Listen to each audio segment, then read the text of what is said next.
Hello everyone, my name is Neha. So आज हम fundamental rights को देखने वाले हैं। ये हमारे इंडियन पॉलिटी का सबसे इम्पॉर्टेंट चैप्टर है, उनमें से एक माना जाता है। गवर्नमेंट एग्जाम्स जो होते हैं उनमें फंडामेंटल राइट्स का चैप्टर आता ही आता है। ठीक है। सो इसको किस तरह से याद करना है उसके लिए मैं यहाँ पर आपको ट्रिक भी बताने वाली हूँ। ठीक है। और जितने भी हमारे आर्टिकल्स होते हैं उनको मैं डिटेल में यहाँ पर एक्सप्लेन करूँगी आपको। ठीक है। तो let's get started. Before that, if you like my video, subscribe to my channel, press the bell icon and the button. Thank you.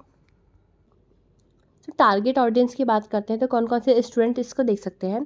UPSC के जितने भी एग्जाम्स होते हैं ना, स्पेसिफिकली बात करूँ तो जियो साइंटिस्ट का जो एग्जाम होता है प्रीलिम्स का, वहाँ पर आपको फिजिक्स, जियो फिजिक्स के साथ साथ हमारी इंडियन पॉलिटी भी आती है, तो वहाँ पर ये वाला चैप्टर आपको देखने को मिलेगा। पीजीटी के एग्जाम्स में भी आपको ये वाला चैप्टर देखने को मिलेगा। अदर जो भी एग्जाम्स होते हैं गवर्नमेंट के, वहाँ पर आपको इंडियन पॉलिटी में स्पेसिफिकली ये वाला चैप्टर फंडामेंटल राइट्स का आपको देखने को मिलता ही है। ठीक है। सो फंडामेंटल राइट्स के बारे में देखते हैं। तो फंडामेंटल राइट्स कहाँ देखने को मिलते हैं? हमारे इंडियन कॉन्स्टिट्यूशन में। इंडियन कॉन्स्टिट्यूशन एक बुक है जिसको लिखा था सर डॉक्टर भीमराव अंबेडकर ने। ठीक है। सो ये जो बुक है इसमें चैप्टर्स हैं, जैसे बुक में चैप्टर्स होते हैं, इंडियन कॉन्स्टिट्यूशन की बुक में भी क्या है, चैप्टर्स है, जिसको हम बोलेंगे पार्ट। पार्ट बोलो या चैप्टर बोलो, तो चैप्टर 3 या पार्ट 3 के अंदर आपको फंडामेंटल राइट देखने को मिलता है। ठीक है। सो इस पार्ट 3 के अंदर इंपॉर्टेंट आर्टिकल्स हैं। ये पार्ट 3 में जितने भी आर्टिकल्स हैं आते हैं वो है 12 टू लेकर 35। तो 12 टू लेकर 35 तक के आर्टिकल्स पार्ट 3 के अंदर आएंगे। ठीक है।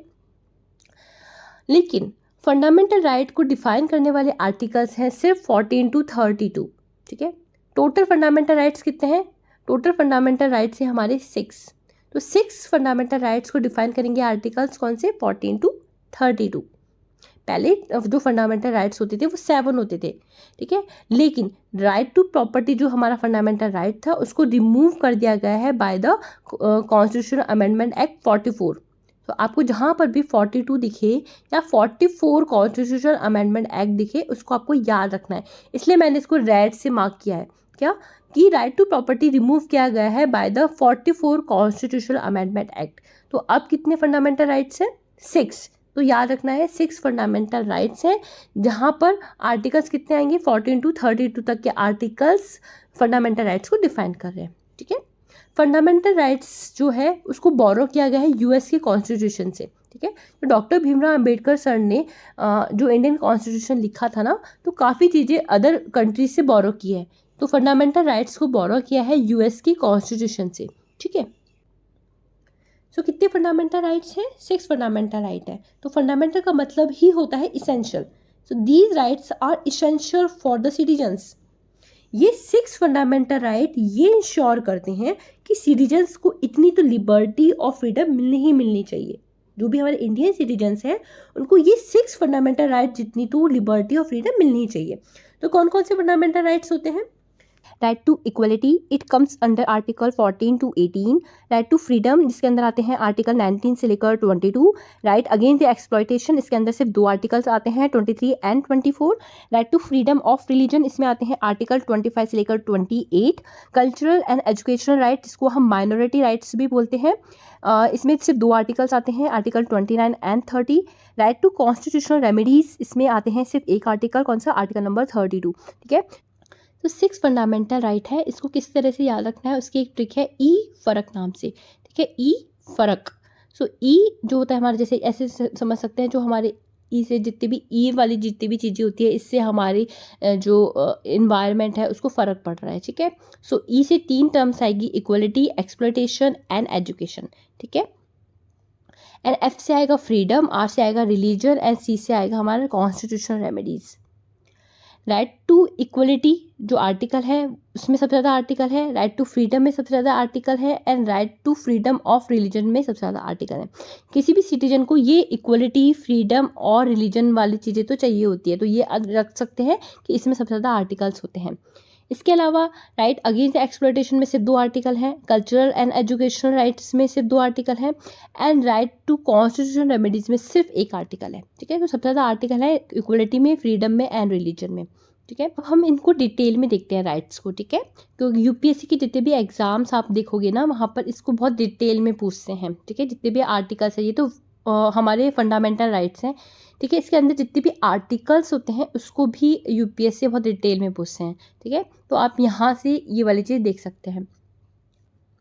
सो फर्स्ट है हमारा आर्टिकल 14 जो बोलता है इक्वलिटी बिफोर लॉ। ठीक है, यहाँ पर इक्वलिटी की बात हो रही है क्योंकि राइट टू इक्वलिटी का आर्टिकल है, तो यहाँ पर आर्टिकल 14 बोल रहा है इक्वलिटी बिफोर लॉ।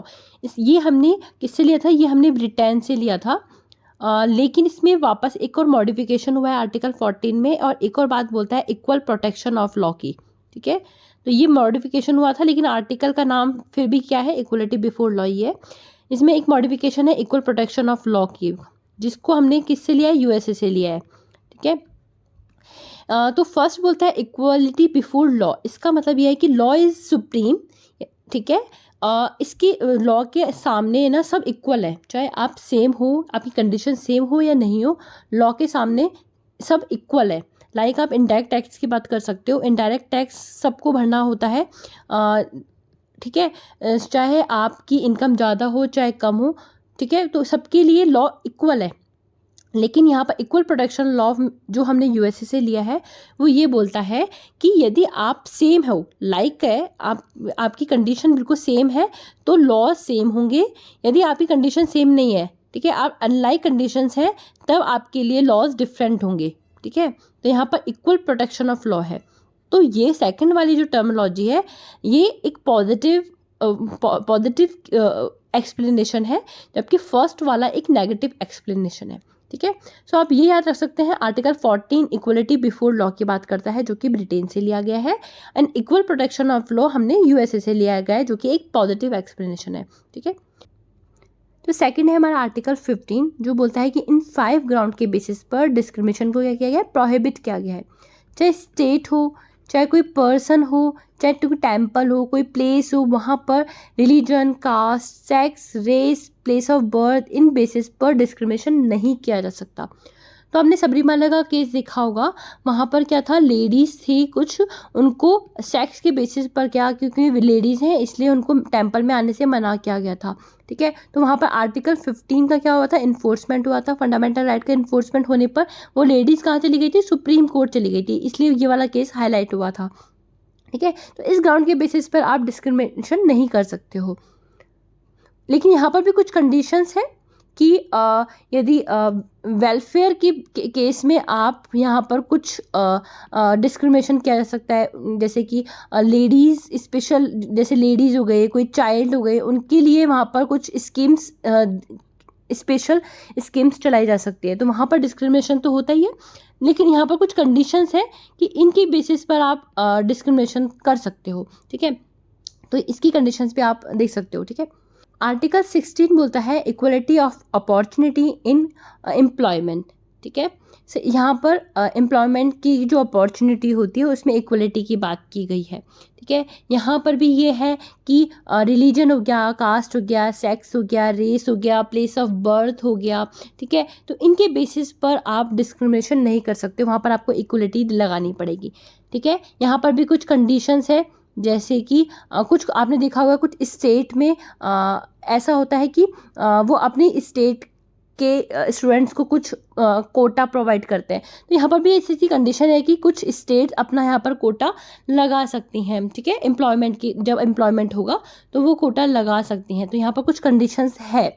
आर्टिकल 17 बात करता है एबॉलिशन ऑफ अनटचेबिलिटी। ठीक है, तो जितने भी लोअर कास्ट है वहाँ पर अनटचेबिलिटी नहीं कर सकते, उसका एबॉलिशन किया गया है आर्टिकल 17 में। यदि यहाँ पर आप कहीं देखते हो इस तरह का कोई चीज़, तो वहाँ पर भी आर्टिकल या फंडामेंटल राइट का क्या माना जाएगा, इन्फोर्समेंट माना जाएगा, और यहाँ पर इसके अगेंस्ट सुप्रीम कोर्ट भी जाया जा सकता है। ठीक है, आर्टिकल 18 बोलता है अबॉलिशन ऑफ टाइटल्स। ठीक है, उपाधियों का अबॉलिशन, अंत। ठीक है, सो आपने देखा होगा पद्म श्री मिलता है लोगों को, ठीक है, पद्म भूषण मिलता है, तो वो अपने नाम के आगे, अपने जो नेम है उसके आगे पद्मश्री, पद्म भूषण नहीं लगा सकते हैं। ये कौन बोलता है, आर्टिकल नंबर 18 बोलता है। ठीक है, सो इस तरह से 14 to 18 आर्टिकल्स में राइट टू इक्वलिटी की बात की गई। जैसे यहाँ पर आप टाइटल्स में नाम के आगे पद्मश्री, पद्म भूषण लगा दोगे तो इक्वलिटी नहीं रह जाएगी। ठीक है, यदि आप अनटचेबिलिटी करोगे तो यहाँ पर भी इक्वलिटी नहीं रहेगी ह्यूमंस के बीच में। ठीक है, अपॉर्चुनिटी में भी आप यदि डिस्क्रिमिनेशन करोगे तो वहाँ पर इक्वलिटी नहीं रहेगी। तो 14 to 18 article basically right to equality को प्रोटेक्ट करते हैं। ठीक है, स्टेट के अगेंस्ट, पर्सन के अगेंस्ट। ठीक है, सेकंड है हमारा राइट टू फ्रीडम, जिसके अंदर आते हैं आर्टिकल 19 टू 22। आर्टिकल नंबर 19 बोलता है protection of certain rights related to freedom, जैसे कि स्पीच, यूनियन, प्रोफेशन, मूवमेंट, ठीक है। तो ये आर्टिकल नंबर 19 बोलता है कि आपको स्पीच की फ्रीडम है, आपको यूनियन, आपको अपनी कम्युनिटी बनाने की फ्रीडम है, आपको कोई भी प्रोफेशन चुनने की फ्रीडम है, यदि आप इंडिया में कहीं पर मूव करना चाहते हो तो उसकी फ्रीडम ये आर्टिकल नंबर 19 आपको देता है। तो आर्टिकल नंबर 20 में देखते हैं protection in respect of conviction for offences, ठीक है। यदि कोई किसी ने अपराध किया है तो उसके प्रोटेक्शन की बात भी आर्टिकल नंबर 20 में की गई है, ठीक है। जैसे कि मान लो किसी भी व्यक्ति को उसके अपराध के लिए, जो भी उसने ऑफेंस किया है उसके लिए उसको गवाही देने के लिए फोर्स नहीं कर सकते हैं। एक तो यहाँ पर एक आर्टिकल नंबर 20 में ये बात की गई है। एक होता है नो डबल जियोपार्डी, इसका मतलब है कि एक इंसान को सिर्फ एक बार ही आप सजा दे सकते हो, एक से ज़्यादा बार सजा नहीं दे सकते एक ऑफेंस के लिए, ठीक है। तो एक ऑफेंस के लिए सिर्फ एक बार ही आपको पनिशमेंट मिलेगी, एक से ज़्यादा बार पनिशमेंट नहीं मिलेगी। आर्टिकल नंबर 20 में कुछ प्रोटेक्शन की बात की गई है ऑफेंस से रिलेटेड, ठीक। तो आर्टिकल नंबर 21 देखते हैं। ये बोलता है protection of life and personal liberty. तो एक तरह से फ्रीडम ही है, लाइफ और लिबर्टी का प्रोटेक्शन क्या होता है, एक तरह से फ्रीडम है। लक्ष्मीकांत में इसको बहुत बड़े अच्छे तरह से एक्सप्लेन किया गया है, लेकिन यदि आपको इन शॉर्ट देखना है तो आर्टिकल नंबर 21 बोलता है protection of life and liberty, ठीक है। आर्टिकल नंबर 21A, जिसको आर्टिकल 21 में ऐड किया गया है। तो कॉन्स्टिट्यूशन में जब भी आर्टिकल ऐड होता है ना तो उसका अमेंडमेंट होता है। तो 86 कॉन्स्टिट्यूशनल अमेंडमेंट एक्ट के थ्रू आर्टिकल 21 को ऐड किया गया है, और इस आर्टिकल 21A में बोला गया है राइट टू एजुकेशन, ठीक है। तो यहाँ पर प्रोवाइड की जाती है free education up to the 6 to 14 age तक के जितने भी चाइल्ड है उनको फ्री एजुकेशन प्रोवाइड करने का यहाँ पर लॉ बनाया गया है। हम आर्टिकल 22 की बात करते हैं। आर्टिकल 22 बोलता है protection against arrest and detention. Article 20 क्या करता है, ऑफेंस के टाइम पे जो प्रोटेक्शन होता है उसकी बात करता है आर्टिकल 20। लेकिन ऑफेंस के बाद क्या होता है, अरेस्ट होता है। तो अरेस्ट और डिटेंशन के अगेंस्ट प्रोटेक्शन की बात कौन करता है, हमारा आर्टिकल 22, ठीक है। अरेस्ट और डिटेंशन के टाइम आर्टिकल 22 क्या बोलता है, protection against arrest and detention. So offence के बाद क्या होता है, अरेस्ट होता है। तो अरेस्ट और डिटेंशन के अगेंस्ट प्रोटेक्शन की बात कौन करता है, आर्टिकल नंबर 22। लेकिन ऑफेंस के टाइम जो प्रोटेक्शन की बात होती है वो होती है आर्टिकल 20 में। लेकिन ऑफेंस के बाद जो अरेस्ट होता है या डिटेंशन होता है उसके अगेंस्ट जो प्रोटेक्शन होता है उसकी बात करता है आर्टिकल नंबर 22। अदरवाइज यदि किसी ने ऐसे ही अरेस्ट कर लिया तो उसकी फ्रीडम तो छीनी गई। तो राइट टू फ्रीडम बेसिकली यहाँ पर भी एक तरह से फ्रीडम ही प्रोवाइड करता है पर्सन को। कैसे, इस आर्टिकल नंबर 22 में ये प्रोवाइड किया गया है कि किसी भी पर्सन को अरेस्ट करने से पहले उसको उसकी कारण का पता होना चाहिए कि उसको अरेस्ट क्यों किया जा रहा है, ठीक है। उसको रीज़न जानने का यहाँ पर राइट दिया गया है कि क्या रीज़न है उसको अरेस्ट करने का। सेकंड, उसको अपने लॉयर को से कांटेक्ट कर सकता है वो अरेस्ट करने से पहले, ठीक है। तो इस तरह की यहाँ पर कुछ फैसिलिटी प्रोवाइड की गई है, ठीक है, आर्टिकल नंबर 22 में। राइट अगेंस्ट एक्सप्लॉयटेशन, इसके अंदर आते हैं आर्टिकल 23 एंड 24। एक्सप्लॉयटेशन का मतलब होता है शोषण, ठीक है, हिंदी में। तो एक्सप्लॉयटेशन के अगेंस्ट जो राइट्स होते हैं वो आते हैं आर्टिकल नंबर 23 एंड 24, ठीक है। आर्टिकल नंबर 23 बोलता है prohibition of trafficking human being and the force labour. तो ह्यूमन बींग की ट्रैफिकिंग होना मतलब उनको खरीदना बेचना, लेबर्स को फोर्स लेबर की तरह काम करवाना, ये भी क्या होता है, एक्सप्लॉयटेशन होता है। उसको रोकने के लिए, उसकी प्रोहिबिशन के लिए जो आर्टिकल है वो है आर्टिकल नंबर 23। आर्टिकल नंबर 24 भी प्रोहिबिशन की बात करता है, prohibition of employment of children in factories. तो क्या होता है, जो फैक्ट्रीज जो डेंजरस फैक्ट्रीज होती हैं उसमें चिल्ड्रन को एम्प्लॉय नहीं किया जा सकता, ठीक है। उनको रोकने के लिए जो आर्टिकल है वो है आर्टिकल नंबर 24, ठीक है। तो इसमें यह है कि 14 एज से कम के जो चिल्ड्रंस होते हैं उनको फैक्ट्रीज में एज ए एम्प्लॉय नहीं रख सकते हैं, ठीक है। Right to freedom of religion, 25 से लेकर 28 तक के articles right to freedom of religion में आते हैं। जैसे हमारे इक्वलिटी में सबसे ज़्यादा आर्टिकल्स है ना, और फ्रीडम में भी सबसे ज़्यादा आर्टिकल्स से, सेम यहाँ पर भी सबसे ज़्यादा आर्टिकल्स हैं, ठीक है। तो हमारे इंडियन कॉन्स्टिट्यूशन रिलीजन में भी फ्रीडम को प्रोवाइड करता है, ठीक है। आर्टिकल नंबर 25 क्या बोलता है? Freedom of conscious, free profession, practice and propagation of religion. तो आपका जो भी धर्म है आप उसको प्रोपोगेट कर सकते हो इंडिया में, उसकी प्रैक्टिस कर सकते हो, फ्री प्रोफेशन कर सकते हो, ठीक है। तो इस तरह की फ्रीडम आपको आपके रिलीजन में मिलती है। आर्टिकल नंबर 26 बोलता है freedom to manage religion affairs. So आपके जो भी धार्मिक कार्य हैं, जैसे कि पैसे को इकट्ठा करना, अपने धर्म से रिलेटेड कुछ भी जो भी आपके काम होते हैं उसको मैनेज करने की फ्रीडम आपको आर्टिकल नंबर 26 देता है, ठीक है। तो स्टेट के जो भी लॉज होते हैं, स्टेट जो भी होता है वो आपको आपके रिलीजन अफेयर्स को मैनेज करने से रोकेगा नहीं, ठीक है। आर्टिकल नंबर 27 बोलते हैं freedom from taxation for promotion of religion. तो आप अभी अपने धर्म का प्रमोशन करते हो, ठीक है, तो उससे भी आपको यदि आपका टैक्स लगता है उसमें, तो उससे भी आपको फ्रीडम मिली है, फ्रीडम फ्रॉम टैक्सेशन। तो यहाँ पर टैक्स से फ्रीडम मिली हुई है, ठीक है। आर्टिकल नंबर 28 क्या बोलता है? Freedom from attendance religious worship in educational institute.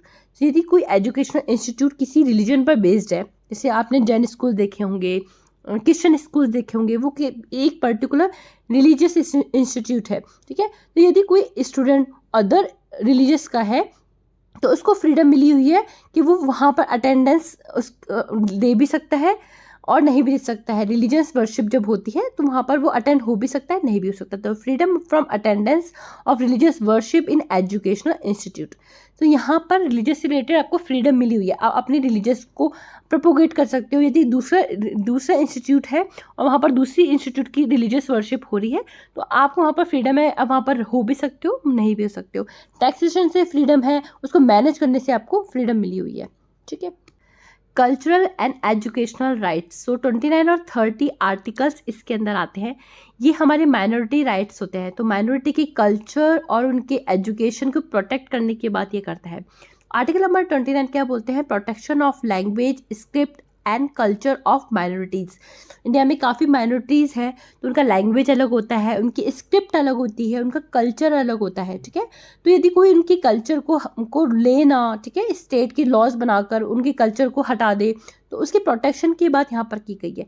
यदि मान लो किसी ने उनकी स्टेट में ऐसे लॉज बनाकर उनके कल्चर को हटाने की कोशिश की तो माइनॉरिटीज़ कहाँ जा सकते हैं? सुप्रीम कोर्ट जा सकते हैं आर्टिकल नंबर 29 के अकॉर्डिंग, ठीक है। आर्टिकल नंबर 30 बोलता है right of minorities to stabilize and administration of educational institute. तो माइनॉरिटीज़ को ये राइट्स हैं कि वो अपने एजुकेशनल इंस्टीट्यूट को स्टेबलाइज कर सकते हैं और उसका एडमिनिस्ट्रेशन कर सकते हैं। Article number 30 basically educational rights देता है माइनॉरिटीज़ को, ठीक है, कि वो अपने इंस्टीट्यूट को स्टेबलाइज भी कर सकते हैं, उनको बना सकते हैं और उसका एडमिनिस्ट्रेशन भी वो खुद कर सकते हैं। राइट टू कॉन्स्टिट्यूशनल रेमेडीज, ये आते हैं आर्टिकल नंबर 32 में। ये हमारा 6 नंबर का फंडामेंटल राइट है, ठीक है। यहाँ पर क्या क्या करी गई है? रेमेडीज प्रोवाइड की गई है। डॉक्टर भीमराव अंबेडकर ने इसको इंडियन कॉन्स्टिट्यूशन का सोल बोला है, ठीक है। यदि ये वाला आर्टिकल नहीं होता तो इंडियन कॉन्स्टिट्यूशन का मतलब नहीं था, ठीक है। तो article 32 basically soul of the Indian constitution है। ये आर्टिकल बेसिकली क्या करता है? राइट की गारंटी देता है। मान लो किसी की फंडामेंटल राइट का इन्फोर्समेंट हुआ है, ठीक है, उनका इन्फोर्समेंट हुआ है, किसी ने उनके फंडामेंटल राइट को लिया है, तो आर्टिकल 32 क्या करेगा? वापस से उनको फंडामेंटल राइट प्रोवाइड करेगा, ठीक है, इसको प्रोटेक्ट करेगा। It's provide the right to individual to direct approach to the supreme court. तो आर्टिकल 32 बोलता है कि यदि आपका इन्फोर्समेंट होता है तो आप क्या करो? सुप्रीम कोर्ट चले जाओ, ठीक है। तो सुप्रीम कोर्ट क्या करता है? बेसिकली कैसे वापस से फंडामेंटल राइट प्रोवाइड करेगा? सुप्रीम कोर्ट पहले रिट इशू करता है और वहाँ से ये क्या करता है? फंडामेंटल राइट को प्रोटेक्ट करता है या वापस से उनको प्रोवाइड करता है। तो रिट कौन कौन सी हो सकती है? Habeas corpus, mandamus, prohibition, quo warranto और सर्टियोरारी। तो इस रिट के थ्रू क्या करता है सुप्रीम कोर्ट? किसी पर्सन की फंडामेंटल राइट को प्रोटेक्ट करता है, उनको वापस प्रोवाइड करता है, ठीक है। इस तरह से हमारे 6 फंडामेंटल राइट हैं। Okay, so that is it from my side. If you like my video, subscribe to my channel, press the bell icon and thumbs button. Thank you.